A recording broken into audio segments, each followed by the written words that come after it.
"You've forgotten one thing." The words were a silken threat, almost lost in the sound of the Pacific waves crashing onto the Laguna Beach shore. The champagne flute in my hand glittered in the evening sun, and I held the gaze of my daughter and her groom as I took a slow sip. I hadn't meant to say it, not right then, but the way Claire's perfectly painted face shifted from icy condescension to a flicker of genuine alarm gave me a jolt of satisfaction I hadn't expected. It had all started just a few hours ago when I arrived at the Azure Cove Resort by myself. The cab pulled up to a grand portico where valets in starched uniforms hurried to open doors for people climbing out of Teslas and Porsches. The driver, a kind man who must have noticed my nervousness, gave me a warm smile. "Gorgeous spot for a wedding," he said, grabbing my one small duffel bag from the trunk. "It is," I replied, my voice thin as I tried to smooth the wrinkles from my dress. It was from a department store, the most expensive thing I owned, a soft teal sheath I'd bought after squirreling away tips for half a year. "My daughter is the bride." The pride I tried to inject into that statement evaporated the moment I stepped onto the resort grounds. Rows of white chairs, draped in extravagant floral arrangements, faced the ocean. Sunlight bounced off crystal glasses, scattering rainbows across tables set with professional precision. Women in gowns that whispered money drifted by, their laughter as light and bubbly as the champagne being poured into flutes that cost more than my weekly earnings. One woman, her face unnaturally smooth and tight, gave me a swift, dismissive once-over. Her eyes scanned from my face to my practical heels, pausing for a fraction of a second on my handbag. It wasn't a designer label, just the best I could afford. A tiny, almost imperceptible sneer tightened her lips before she turned her back on me, a clear dismissal. I clutched my invitation, my knuckles white, and searched the crowd for Claire. She had been adamant that I arrive early to help with last-minute preparations, but no one seemed to be expecting me. After wandering awkwardly for what felt like an eternity, I finally saw her. She was in a secluded garden nook, wrapped in a white silk robe, phone in hand, surrounded by her bridesmaids. "Mom, you're so late," she said, her voice sharp, not even bothering to look up. It was a tone she'd perfected sometime around her sophomore year at USC. "Everyone was asking where you were." A blatant lie, I knew no one here. "The ceremony is in 2 hours, she finally said, her eyes meeting mine. "That dress is adequate. Just please, try not to cause a scene. I don't have the energy to be your therapist today." The words were a familiar sting. I simply nodded, forcing a smile. She gestured to a wedding coordinator. "Please show my mother to her seat." "For the ceremony?" I asked, confused. Claire let out an exaggerated sigh. "For the reception, Mom. You're at table 22. It's in the back, near the service exit, away from where we'll be doing the family photos." The coordinator, a young woman with kind eyes, shot me a look of pity as she led me away. "Can I get you something to drink while you wait, Mrs. Vance?" she asked. "Eleanor," I corrected her out of habit, and yes, a water would be lovely. 2 hours later, I watched my beautiful daughter glide down the aisle toward Julian Croft, the heir to the Croft construction fortune. Claire was a vision in a couture gown that had cost more than my annual salary. I'd offered to contribute, but she'd just laughed. "Mom, you couldn't even afford the shoes, let alone the dress." During the vows, I sat alone in the second-to-last row, an island surrounded by distant colleagues and acquaintances of the groom's family. They chatted amongst themselves, never once acknowledging the mother of the bride.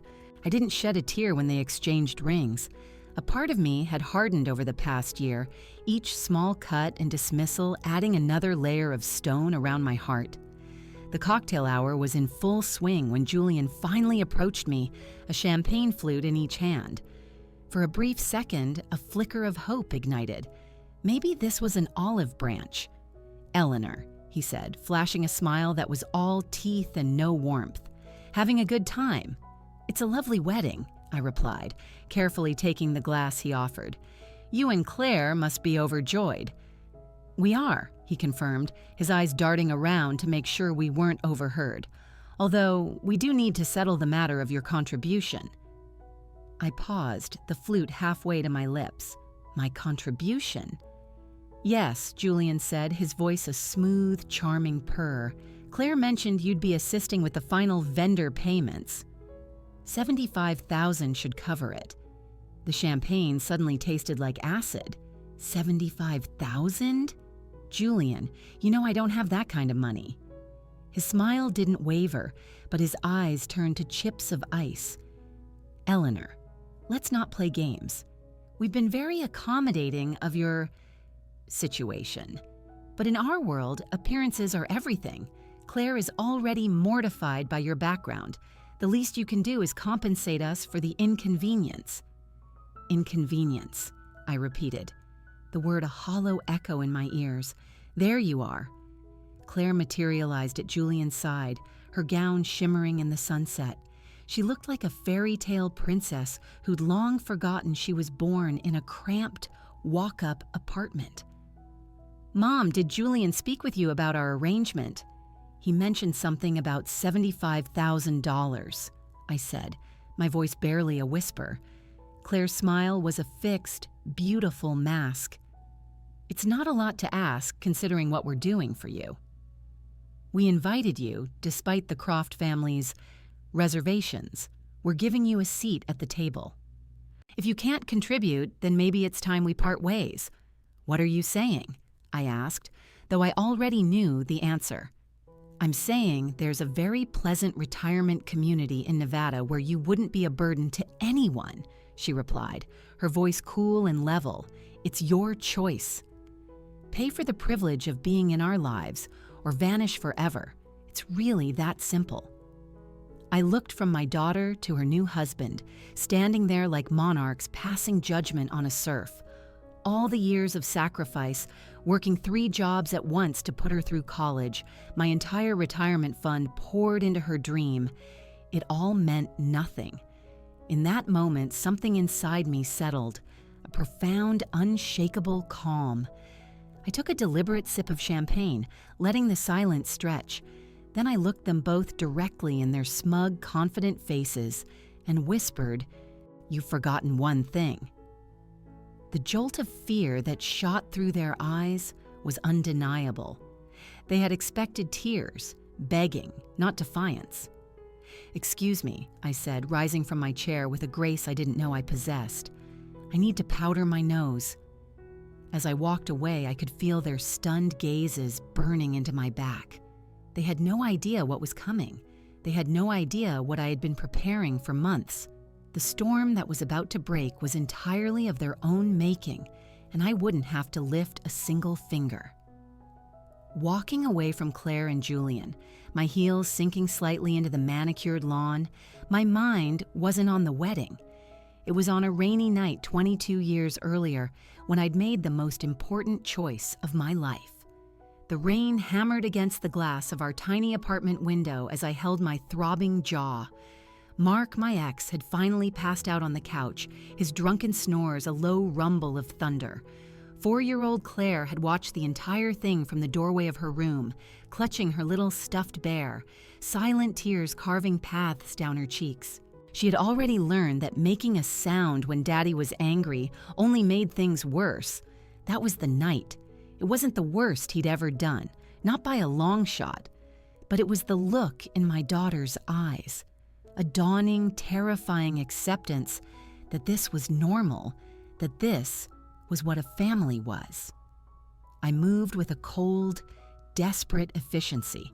I packed 1 bag, Claire's favorite outfits, her bear, our birth certificates, and the emergency cash I'd been stashing in a hollowed-out dictionary for a year. $312. It was all I'd scraped together from leftover grocery money. When I gently lifted a sleeping Claire from her bed, her small arms reflexively tightened around my neck.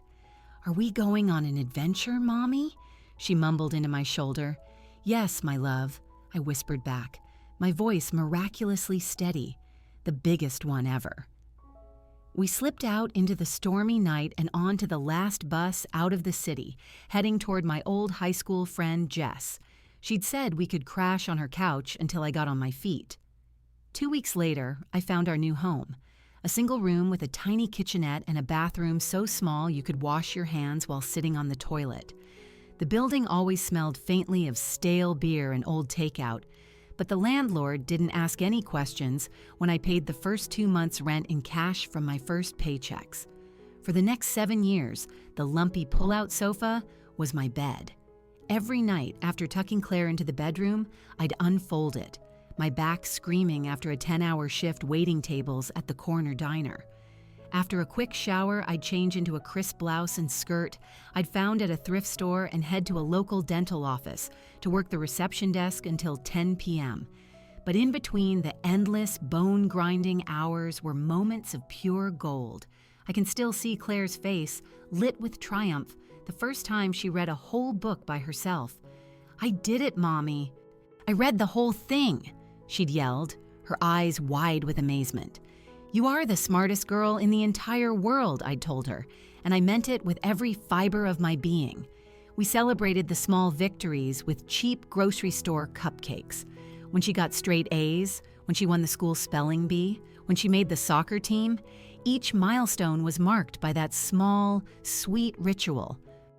One day, I promised her as we sat at our rickety kitchen table, "You will have every chance I never did. You'll go to a great college, wear beautiful clothes, and never have to worry about money." "Will you be there with me, Mommy?" she asked, a smear of pink frosting on her nose. "Always," I promised. I kept that promise. I started a college fund for her when she was 10, depositing whatever I could scavenge. Sometimes it was only $10 a week, other times more when I picked up extra holiday shifts. The day her acceptance letter to USC arrived, she practically flew around our little apartment, waving the official letterhead. "I got in, Mom." I actually got in. That night, after she was asleep, I sat in the dark and cried, tears of overwhelming pride mixed with sheer panic at the tuition bill her small scholarship wouldn't cover. The next day, I had a plan. In addition to the diner and the dental office, I started cleaning houses in the wealthy hillside neighborhoods on weekends and took on an early morning inventory shift at a department store. My life became a dizzying cycle of different uniforms, bus schedules, and catnaps. When Claire came home from her dorm, I'd hide my exhaustion behind a fresh box of hair dye and a bright smile. "You look great, Mom," she'd say, and a wave of relief would wash over me. She couldn't see how tired I was. She couldn't see the truth. The change was subtle. During her first 2 years of college, she'd bring laundry home and we'd talk for hours. She'd proudly introduce me to her friends, telling them, "My mom is the hardest working person I know." But her junior year, something shifted. The visits became less frequent. When she did come home, she was glued to her phone. The first time I felt her shame was when she brought a new friend, a girl named Ashley from a wealthy family, back to our apartment. "Oh, this is cozy," Ashley had said, her gaze lingering on the water stain on the ceiling that our landlord kept promising to fix.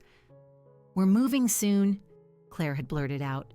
"My mom just hasn't had time to look." Later that night, she told me it would be easier if she just stayed on campus on weekends. "The library is better for studying, you know," she said, avoiding my eyes. I just nodded, swallowing the lump in my throat. "Whatever you need to do to succeed, honey." I didn't tell her I was planning to pick up a 6th shift on Saturdays. Her success was all that mattered, even if it meant she was slowly erasing me from her life. Claire graduated with honors, her business degree a golden ticket to a world I could only dream of. I sat in the audience, my face aching from smiling so hard, my hands raw and chapped from cleaning chemicals, hidden inside a pair of cheap gloves. I applauded louder than anyone. A few weeks after graduation, my phone rang close to midnight.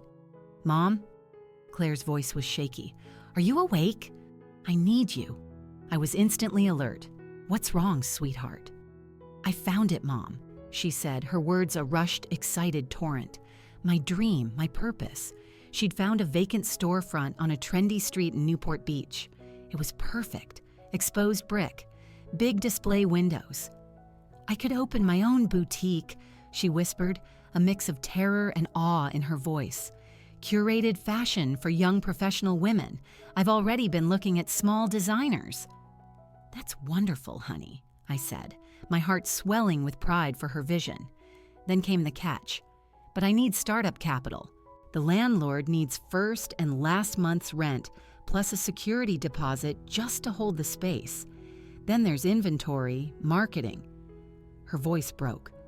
"No bank will give me a loan." I closed my eyes. I knew what I had to do. "How much?" "Mom, I can't ask you to—" "How much, Claire?" There was a beat of silence. $120,000. The number was staggering. It was more than I had in savings, but it was almost exactly what I had in my 401k. My entire future, built over 20 years of backbreaking work. "I'll have it for you by the end of the week," I said. Her gasp was sharp. "Mom, how? That's everything you have." "Not everything," I said softly. "I have you." The next day, I was in the office of my friend, Jess Riley. The same Jess who'd given me her couch all those years ago. She was a paralegal now at a top LA law firm. "Are you absolutely sure about this, Eleanor?" she asked, peering at me over her glasses as she looked at the paperwork to liquidate my retirement account. "This is every cent you own." "I'm sure," I replied. Jess's lips thinned. "Okay, but we're doing this my way." She pulled out another set of documents. "I'm drawing up a partnership agreement. You'll be a 51% silent owner. Claire will be the face and run the day-to-day, but this gives you legal protection." I started to object, but Jess held up a hand. "This isn't just for you, Eleanor. It's for her, too. It creates a legal framework that protects both of you if things go wrong." I reluctantly agreed. When we presented the papers to Claire, she was so giddy about getting the money for the storefront that she barely skimmed them before signing. Claire's collection opened 3 months later. I stood in the back during the modest opening party, watching my daughter charm her first customers, her passion for the clothes lighting up her entire face. The first few months were a struggle. I quietly funneled more of my savings to her to cover rent, never telling her. She worked tirelessly. Then, her friend Ashley, who had become a minor lifestyle influencer, posted a photo of herself in a dress from the boutique. The post went viral among the Southern California elite. Within a week, there was a line out the door. Claire's collection became the go-to spot for the young and wealthy. I watched it all from a distance, my pride a physical ache in my chest. My brilliant, amazing daughter was a success. I made a point of only visiting after hours to help her with inventory or bookkeeping. It was an unspoken rule. My presence, with my tired eyes and worn-out clothes, didn't fit the brand's upscale image. The real blow came about a year later. I'd stopped by one evening to surprise her with dinner. The boutique was still open. I slipped inside and stood near a rack of cashmere, just watching. A wealthy-looking woman was at the counter, praising Claire. "You've built something truly incredible here," the woman said. "How on earth did you manage all this, fresh out of college?" I smiled, my heart ready to burst, waiting for Claire to mention our partnership, my investment, the sacrifices. Instead, Claire tossed her hair back and laughed. "Pure grit," she said. "I built this from the ground up with nothing but hard work and a clear vision. No one handed me a thing." The words were like a punch to the gut. No one handed me a thing. Standing there, surrounded by the fruits of my entire life's savings, I was rendered invisible. I was erased from my own daughter's story. I backed out of the store before she could see me, the celebratory dinner forgotten. This was what I'd wanted, right? For her to be strong and independent? But as I walked home, I knew something had fundamentally broken. It wasn't just that she took the credit. It was that she truly believed she deserved it. After that, I kept my distance, managing my side of the business from afar, protecting my heart. My interactions with Claire became fewer and farther between. Then came the invitation. Mom, the LA Business Council is honoring me as one of their 30 under 30 entrepreneurs, she said over a rare dinner. I need a +1. Will you come? I was so surprised I couldn't speak. She quickly added, I was going to ask Ashley, but everyone will start rumors. I agreed, a foolish hope blooming in my chest. The night of the gala, I wore my best dress. At the hotel ballroom, Claire was in her element, a social butterfly flitting from one important person to the next. I stayed by her side, a silent accessory. During her speech, she once again told the story of her solo journey. I had expected it, so it was a dull ache, not a sharp pain. Remarkable young woman, a deep voice said next to me. I turned to see a handsome man in a perfectly tailored suit, watching Claire with an appreciative gleam in his eye. She's my daughter, I replied. A flicker of surprise crossed his face. Julian Croft, he said, extending a hand. Croft Development. The name was legendary in LA real estate. Eleanor Vance, I said. His eyes did a quick professional scan. Dress, shoes, no expensive jewelry. And what is it you do, Eleanor? I'm in the service industry, I answered vaguely. Just then, Claire rushed over. Mom! I was looking for you! Her eyes landed on Julian, and the air between them crackled. I watched as they introduced themselves, a whole world of wealth and ambition converging in a handshake. In that moment, I ceased to exist. I was just the prop that had brought them together. Within 3 days, they had their first date. Within 2 weeks, they were inseparable. The romance was a blur. My already infrequent calls with Claire dwindled to almost nothing. He showered her with gifts and subtly undermined her confidence. That accounting software is so quaint, darling. Let me show you how a real business runs. Anytime I tried to voice my concern, she became defensive. He's just helping me, Mom. You don't understand his world. 4 months later, I saw their engagement announcement on Instagram. No call, just a photo of a massive diamond ring. Future Mrs. Croft. I called her, my hand trembling. Were you ever going to tell me? Oh, Mom, yes, I was going to call tonight, she gushed. Isn't it amazing? A few days after that, a text message popped up on my phone. It wasn't for me. Your mother cannot be at the main table. My parents would be appalled.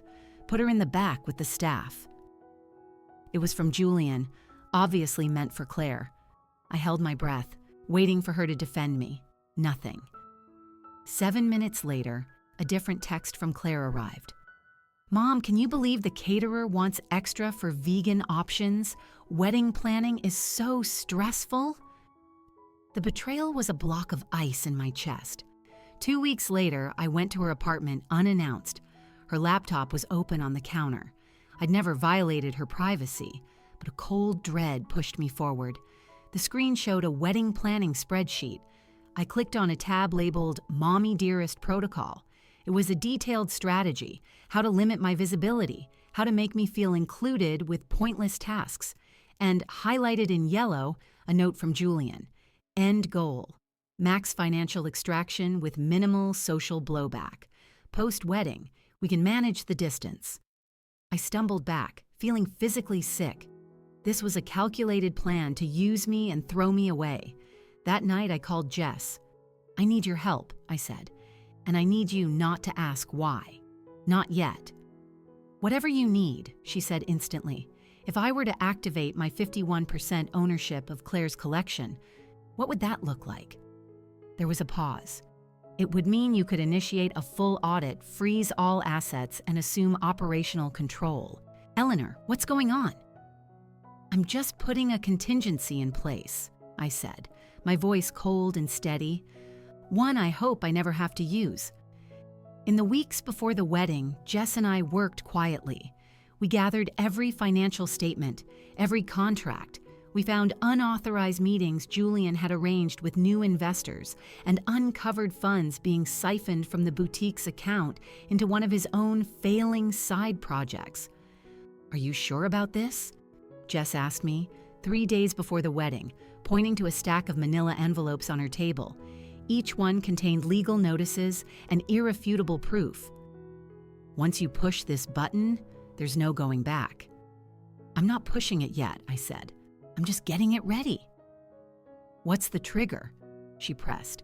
What's the final straw? I thought about the mommy dearest protocol, the years of being erased, the upcoming wedding. I'll know it when I see it, I said, and I did. Their ultimatum on the beach, the demand for $75,000, was the final, undeniable proof. The moment I whispered, "You've forgotten one thing," and saw that flash of fear, I knew it was time. After excusing myself, I walked right past the ladies' room and out onto a wooden boardwalk leading away from the reception. I found a quiet bench nestled between two sand dunes and sat down facing the ocean. The setting sun bled across the water in hues of orange and purple. My hands were perfectly steady as I pulled out my phone and sent a single text to Jess. "It's showtime." Her reply was immediate. 3 dots then. Asterisk understood. Couriers are on their way. Legal team is on standby. Are you okay? I will be, I texted back. I sat on that bench for exactly 7 minutes, taking deep, calming breaths and saying a silent farewell to the daughter I thought I had. Then I put my phone away and walked back toward the party, taking a path along the edge of the property that kept me hidden in the shadows. The first sign of the coming storm was the wedding coordinator approaching Julian's parents, who were holding court at the most prominent table. She handed Julian's father a sealed envelope. "This was just delivered for you, Mr. Croft." I watched as similar scenes unfolded across the reception, as discreet staff members delivered identical envelopes to the other secret investors Julian had brought on. Confusion turned to alarm as the documents were pulled out and read. Julian's father was the first to explode. His face went from pale to a deep, dangerous red. He threw his napkin down and scanned the room, his eyes like lasers, until he located Julian by the open bar.